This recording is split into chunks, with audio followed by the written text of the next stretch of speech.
Hi, everybody. I'm Hi, Reverend Katie Scudera, and I'm Jenna Crawford. and we're the ministers at First Parish in Needham Unitarian Universalist.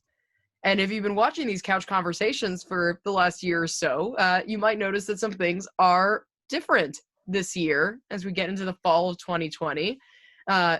You might have remembered that back in March, when we last had a couch conversation, that I was pregnant and that Jenna was a different intern minister, Sally Fritchie, and that we were in one room in my office at our church, First Parish. And none of those things are still true today. Jenna is a different intern minister. I am no longer pregnant. Our daughter was born in April, which is lovely. And we are at our homes because of the coronavirus pandemic. So we are still going to have couch conversations, but a different couch, 2 couches, in fact. So a little different than before. But we'll still be reflecting on our monthly theme at First Parish. Every month we have a ministry theme that we delve into spiritual and ethical principles around that theme through our Sunday services and through our lifespan religious exploration and small groups, all of which are still operating online. And so this month in September, our theme is journeys. And Jenna, I would love if you would talk to us a little bit about your journey to Unitarian Universalism. Thanks, Reverend Katie. Sorry, I'm trying to get some good lighting here.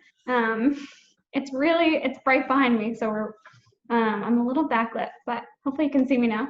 Yes. So I actually wasn't born Unitarian Universalist. I was not dedicated in a UU church. I was raised Catholic and baptized at a local Catholic church in my hometown.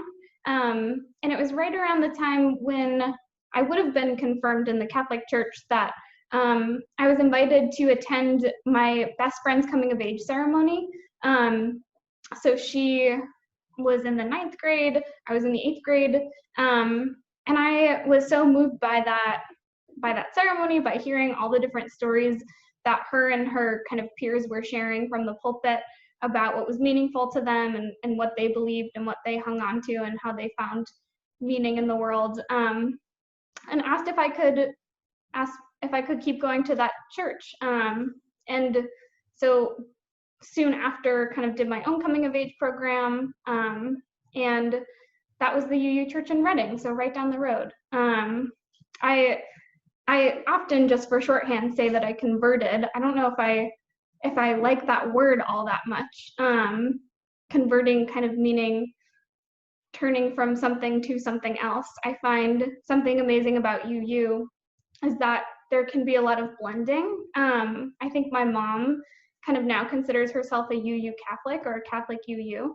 I don't know if I would keep that same identification, but that's why I've always had trouble with the word conversion. But yeah, it was around that time that I started going to UU churches, and I've been in and out of different UU churches ever since. So some in upstate New York, the Arlington Street Church in Boston, and the rest was history. No. Reverend Katie, from what I know, I think that you have a kind of similar story.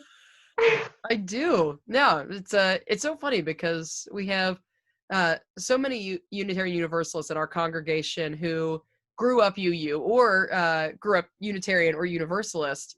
But we do have a lot of folks who have come from a variety of religious traditions and heritages. But you and I have a very similar journey, even at the same age, because I was raised Catholic. Both of my parents were Catholic. And around the time that I was supposed to get confirmed, we were actually in a very conservative diocese, and it had been a real struggle for me, and particularly and also for my mother of my 2 parents, that I was not allowed to serve at the altar when I was a child. I was a very religious child, which makes sense now in retrospect. But they didn't allow girls to serve at the altar in my particular diocese. It was actually very unusual for the modern era. And so when it was time for me to get confirmed, my mother was curious about maybe trying out other congregations instead of having me go through the confirmation process. And the first place we went to was her friend's Unitarian Universalist congregation in Fairfax, Virginia. And then we just stayed right there. So I was also 13. I was in middle school. I would have been in 8th grade. So unfortunately, I wish that actually we had found Unitarian Universalism earlier, as I really missed out on a lot of our great religious exploration programs for elementary school and friends. Never got to do our whole lives. I did get to do youth group for a year. It was great.